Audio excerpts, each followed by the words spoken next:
May I now request the Honorable Chief Minister to deliver his keynote address, please.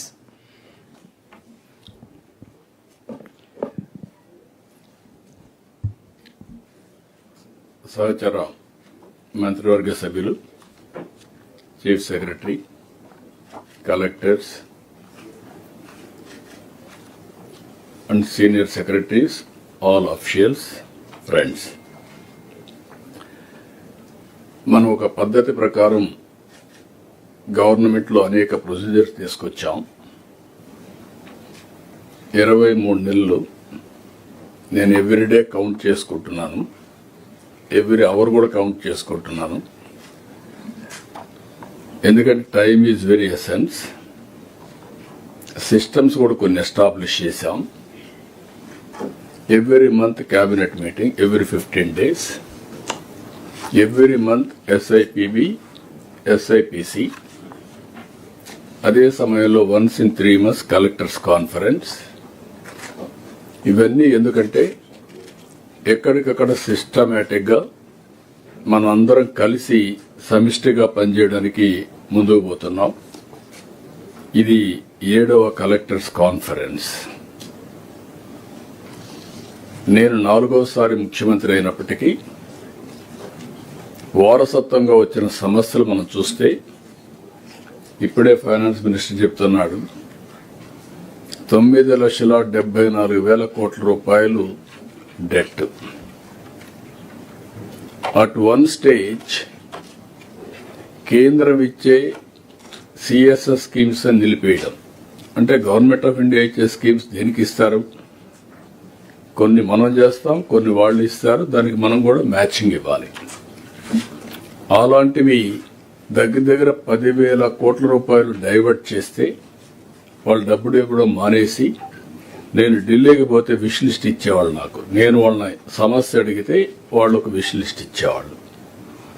ఇంకొక పక్క 1,35,000 కోట్ల రూపాయలు liabilities పనులు అయిపోయినాయి, డబ్బులు పే చేయకుండా ఉండే పరిస్థితి వచ్చింది. ఈ సందర్భంగా మనం చూసినప్పుడు ఈరోజు దగ్గర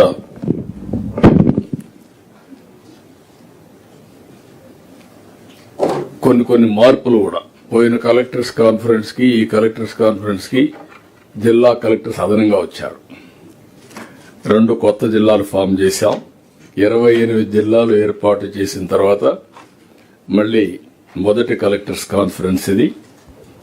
దానికి మిమ్మల్ని అందరినీ, కొత్త కలెక్టర్స్ కూడా, కొంతమంది కలెక్టర్స్ కూడా మారారు, అందరికి కూడా ఈ కాన్ఫరెన్స్ కు వెల్కమ్. మేము ఎన్నికల్లో వీఆర్ ఇన్ డెమోక్రసీ. మనందరం గుర్తుపెట్టుకోవాల్సింది, నిన్న కూడా ఎలక్షన్లు మీరు చూశారు, ప్రజల మ్యాండేట్ చూశారు. పర్ఫామ్ చేయకపోతే ప్రజలు యాక్సెప్ట్ చేసే పరిస్థితులు లేరు. అదే మరిగా పర్ఫార్మెన్స్ చేసి ప్రాపర్గా గవర్నమెంట్ కూడా కమ్యూనికేట్ చేయగలిగితే, గవర్నమెంట్ అన్నప్పుడు మీరందరూ గుర్తుపెట్టుకోవాల్సింది ఒక పాలిటీషియన్స్ కాదు, అధికార యంత్రాంగం, మినిస్టర్స్ అందరం కూడా మనం పర్ఫామ్ చేయడమే కాకుండా మనం కమ్యూనికేషన్ కూడా పర్ఫెక్ట్ గా చేయాల్సిన అవసరం ఉంది. ఆ రోజు నేను, అదే మరిగా మిత్రుడు పవన్ కళ్యాణ్ గారు ఈరోజు డిప్యూటీ సీఎం రాలేకపోయారు, ఆయన కొద్దిగా సుస్థి ఉందని రాలేకపోయారు. కానీ ఇద్దరం కలిసి మేము ఇచ్చిన హామీ, అదే మరి నరేంద్ర మోడీ గారి నాయకత్వంలో మేము ఇచ్చిన హామీ, రాష్ట్రాన్ని పునర్నిర్మాణం చేస్తామని చెప్పాం. అదేవిధంగా సంక్షేమం, డెవలప్మెంట్, గుడ్ గవర్నెన్స్, ఈ 3 కూడా మాకుండే అనుభవం, అదే మరి ఇప్పుడు వచ్చినటువంటి అడ్వాంటేజ్. ఒకప్పుడు నేను అనుకున్నా కూడా, ఇప్పుడే కేశవ్ గారు అంటున్నారు ఆయనకు ఫైనాన్సెస్ షార్ట్ ఫాల్ ఉంది. పీయూష్ గారు యాజ్ ఫైనాన్స్ సెక్రటరీగా ఆయన డ్యూటీ ఇది కాదని చెప్పాలి, లేకుంటే ఎక్కడికక్కడ ఇది చేయాలి. యాజ్ చీఫ్ మినిస్టర్ నాకు ఒక కమిట్మెంట్ ఉంది, చెప్పింది నిలబెట్టుకోవాలి. That is where trust factor. ఈ అన్నింటి మధ్య మీరు చూసినప్పుడు నేను క్లియర్గా మీ అందరికీ మళ్ళీ చెప్తున్నా, truth is only one, that is wear NDA central government is doing. ఎక్కడికక్కడ మీరు చూస్తే ఒకటి వెల్ఫేర్ ఇవ్వకపోతే పబ్లిక్లో ఒక సానుకూలమైన వాతావరణం, ప్రజాస్వామ్యంలో డబ్బులుండే వాళ్ళకు వెల్త్ క్రియేట్ చేయడం కాదు, వెల్త్ క్రియేషన్ సామాన్య ప్రజలకు అందుబాటులో పెట్టాల్సిన అవసరం ఉంది. వెల్ఫేర్ ఈజ్ అబ్లిగేషన్ కాదు, మన బాధ్యత. అందులో కూడా over a period of time మీరు చూసినప్పుడు efficiency of delivery of welfare. ఒకప్పుడు ప్రోగ్రాంలు ఇస్తానే ఉండేవాళ్ళం, పేదరికం ఎక్కడ కూడా తగ్గేది కాదు. డెలివరీ లీకేజెస్ ఎక్కువ ఉండేటివి. 100 రూపాయలు ఇస్తే ఒకప్పుడు ప్రధానమంత్రి రాజీవ్ గాంధీ మాట్లాడే పరిస్థితికి వచ్చాడు, మనం 100 రూపాయలు ఖర్చు పెడితే 10 రూపాయలని. ఇప్పుడు టెక్నాలజీ బెనిఫిట్ మీరు చూస్తే డీబీటీ ఎంత వేస్తామో నెక్స్ట్ 1 మినిట్లో వాళ్ళ అకౌంట్కి వెళ్లే పరిస్థితి వస్తూ ఉంది. ఇంకొక పక్క కైండ్ మనం ఇచ్చినా దాన్ని కూడా మనం ఎక్కడికక్కడ అనలైజ్ చేసుకుంటున్నాం. అభివృద్ధి మీరు చూశారు, 5 సంవత్సరాలు ఏమాత్రం అభివృద్ధి లేకుండా గుంతలు పడిన రోడ్లు ఇవన్నీ ఉంటాయి. ఈరోజు అభివృద్ధిని పరిగెత్తించగలిగాం, ట్రాక్లో పెట్టగలిగాం. నేను మొత్తం మార్చేసామని చెప్పను కానీ ఇంకా చేయాలని చాలా ఉంది, ట్రాక్లో పెట్టాం. గవర్నెన్స్ ఇక్కడే మిమ్మల్ని అందరినీ కోరుతున్నాం. అనునిత్యం రిఫార్మ్, ఇన్నోవేషన్, డెలివరీ, ఈ 3 కూడా మనం ఎక్కడికక్కడ వర్కౌట్ చేసుకోగలిగితే it is inspiring time. Technology is matured. Technology అందరూ కూడా అడాప్ట్ చేసుకునే పరిస్థితికి వచ్చారు. ఇందులో మనం ముందుకు పోగలిగితే బ్రహ్మాండమైన ఫలితాలు వస్తాయి. అల్టిమేట్ గా ఈ ప్రభుత్వం యొక్క ఆశయం ఎంపవరింగ్ పీపుల్, ఆర్థిక అసమానతలు తగ్గించి అందరికీ మెరుగైన జీవన ప్రమాణాలు ఇవ్వాలనే ఉద్దేశంతో ముందుకు పోతున్నాం. అందులో చాలా వరకు నా లెక్క ప్రకారం ఇంకా చేయాలని చాలా ఉంది. ఆ డైరెక్షన్ అయితే క్లియర్గా పెట్టాం, అనేక పాలసీలు తీసుకొచ్చాం. ఇప్పటి వరకు మీ అందరి సహకారంతో ఇప్పుడే రిఫార్మర్ ఆఫ్ ది ఇయర్,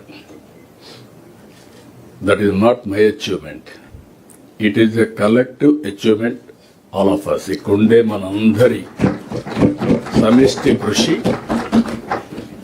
2 ఏళ్లకు మునుపు రాష్ట్రం గురించి ఏ విధంగా మాట్లాడేవాళ్ళు, ఈరోజు రాష్ట్రం గురించి ఏం మాట్లాడుతున్నారు, the award it self is indication. కాబట్టి ఈ యొక్క అవార్డు అనేది బాధ్యతను కూడా పెంచింది. ఇప్పుడు అవసరం కూడా ఇలాంటి అవార్డ్స్ మనకు. నేను చాలాసార్లు ఎన్నో అవార్డ్స్ ఇస్తే నేను ఎప్పుడూ యాక్సెప్ట్ చేయలేదు, కానీ ఇది యాక్సెప్ట్ చేశాక దానికి కారణం కూడా ఇంకొద్ద పెద్ద ఎత్తున పెట్టుబడులు వస్తాయి, ఒకసారి పాజిటివ్ మూడ్ వస్తుందనే ఉద్దేశంతో యాక్సెప్ట్ చేశాం. మరొకసారి దీనికి సమిష్టి కృషి చేసిన ఇటు క్యాబినెట్, ఇటు secretaries, not only secretaries, last మైల్లో పనిచేసిన చివరి వరకు ఒక గ్రామ స్థాయిలో పనిచేసిన అధికారి వరకు అభినందిస్తున్నా. ఇది మీ అందరికి అంకితం చేస్తూ ఇంకా బాధ్యత మళ్ళా ఒకసారి మీకు గుర్తు చేస్తున్నాను. అయితే ఈరోజు మనం ఎన్నికల్లో హామీలు ఇచ్చాం. హామీలు నెరవేరుస్తూ ప్రజలు మెచ్చుకునేట్టుగా ఫలితాలు వచ్చే విధంగా పరిపాలనకు శ్రీకారం చుట్టాం. నేను పబ్లిక్ సాటిస్ఫాక్షన్ కొలమానంగా పెట్టుకున్నా. అందుకే పీపీపీ విధానం, పాజిటివ్ పబ్లిక్ పర్సెప్షన్, దీనికి ప్రాధాన్యత ఇచ్చాం.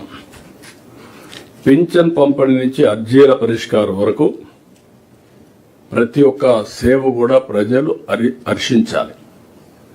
ఈరోజు మీరు ఒక పింఛన్ ఇస్తున్నాం, పింఛన్ ఇచ్చినప్పుడు మనం డబ్బులు ఇవ్వడం ఎంత ముఖ్యమో లాస్ట్ మైల్లో డెలివరీ చేసే అధికారి ప్రవర్తన కూడా అంతకంటే ఎక్కువ ముఖ్యం. అప్పుడే ఆ సాటిస్ఫాక్షన్ ఉంటుంది. దానికి మనం ప్రాధాన్యత ఇవ్వాల్సిన అవసరం ఉంది. ప్రస్తుతం పలు శాఖల్లో ఆల్ డెలివరీ మీరందరూ గుర్తుపెట్టుకోవాల్సిన అవసరం ఉంది. మనందరం కూడా, మీకు అందరికి ఐడియా ఉంది, రీఎన్ఫోర్స్ చేస్తున్నా. మనం ఇచ్చే kind cash services, all services we are measuring regularly with beneficiaries, IVRS or QR code or క్యాటీ క్యాపీ ఏదన్నానండి మీరు సర్వేలన్నీ చేసుకుంటున్నాం. ఇప్పటికీ 74-75% రీచ్ అయ్యాం. నేను 90+ రీచ్ కావాలి. మీ అందరికీ లాస్ట్ మైల్ డెలివరీ ఎక్కడ లోపం ఉందో, ఒకవేళ సిస్టమ్ డెఫిషియన్సీస్ ఉంటే కరెక్ట్ చేయాలి. వ్యక్తుల యొక్క కెపాసిటీ ప్రాబ్లం ఉంటే you have to build capacity building. అల్టిమేట్గా నేను చూశాను, టెస్ట్ చేశాను డేటా. టెస్ట్ చేస్తే బాగా చేసింది ఎక్కడ అప్రిషియేట్ చేస్తున్నారు. ఎక్కడన్నా కానీ మిస్ఫైర్ అయితే మాత్రం ఇమ్మీడియట్ గా ఇది హైలైట్ అవుతుంది. ఈ విషయం కూడా మీరు గుర్తుపెట్టుకోవాల్సిన అవసరం ఉంది. అందుకే నేను 90% సంతృప్తి లక్ష్యం